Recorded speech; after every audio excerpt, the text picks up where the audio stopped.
Hey, my name is Jarrett. I'm an occupational therapist and a lymphedema therapist, and this is my review of the Canodal storage container. I love this container for storage of items in my mobile practice in my car.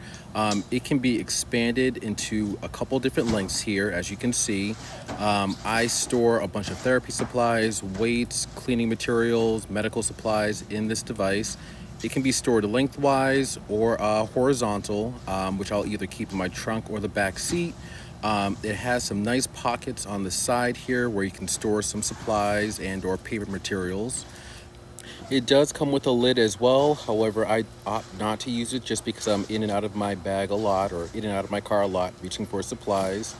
I've had this for over a year and a half, and it's very useful for keeping items organized in my car. Like I said, my car is my office for a lot of the time, a lot of the days. And it is very compact. You can fold it right back up into shape very easily, and you can use the clips right there to keep it smaller in shape as well. You can also keep it in the small shape as well to help carry supplies into a home with you. But once again, I typically keep this in my car, and it's been very handy.